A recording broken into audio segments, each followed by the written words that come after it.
और जो बीजेपी सरकार के अंदर जो भी थोप दिया, जनता के ऊपर थोप दो, चाहे व्यापारियों के ऊपर थोप दो, चाहे कर्मचारियों के ऊपर थोप दो। जैसे कि अब पीछे रोडवेज की हड़ताल रही, इतनी बड़ी हड़ताल, इतनी लंबी हड़ताल कभी नहीं रही। इन्होंने कहा जो हमने कह दिया सो कर दिया।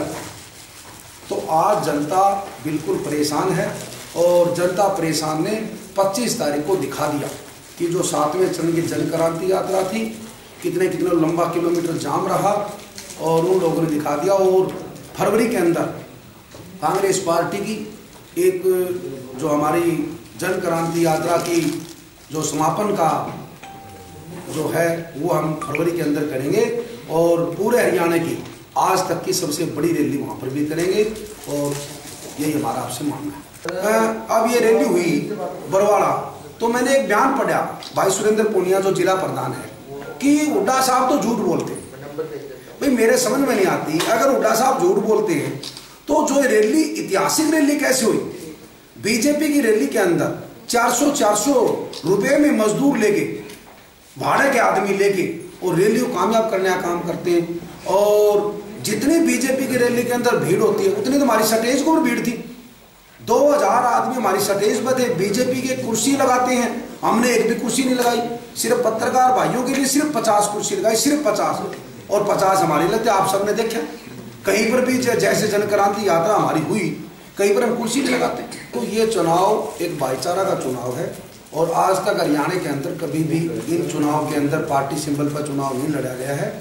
और कल जैसे सुबह सुबह हमारे पास भी दिल्ली से फोन आया था, क्योंकि हिसार मेयर का जो चुनाव है उसके अंदर बरवाड़ा क्षेत्र का भी इसके अंदर हिस्सा है, तो इसलिए हमारे पास भी फोन आया था। उन्होंने पूछा था, हमारे से राय ली थी और हमने राय बता दी थी कि देखो आगे विधानसभा और लोकसभा के चुनाव होने, हम एक आदमी की मदद कैसे कर सकते हैं? जो अच्छा कैंडिडेट होगा वो जीत के आएगा। अबे चौटाला तो बेतुके बयान देता है, क्यों? वो चौधरी देवीलाल का पोता है, ठीक है, तो उनको अच्छे बयान देने चाहिए।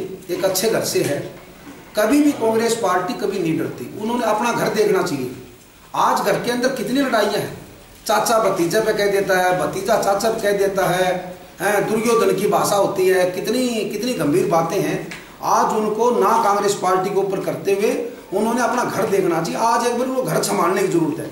आज 15 साल हो गए सरकार से बात, उनका अच्छा कार्य करता है, सारा का सारा एक्स एमएलए है, सारे के सारे हुड्डा साहब के साथ मिलने के लिए तैयार, और कुछ एक्स एमएलए मिले भी है, आपको पता भी है। जिन लोगों ने चुनाव लड़ा वे भी आज हुड्डा साहब के साथ लगे हुए हैं।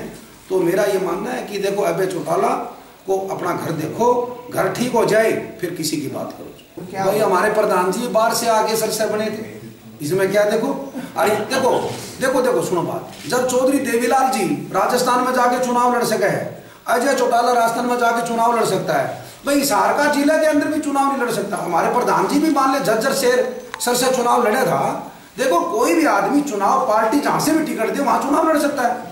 आज तो मैं बरवाड़ा का हूं, मेरा वोट बरवाड़ा है, मैंने लोकसभा के वोट बरवाड़ा डाले हैं और मैं ये कहता हूं कि देखो आज बरवाड़े की जनता कांग्रेस पार्टी और रामनिवास घोडेले के साथ है, कोई दिक्कत नहीं।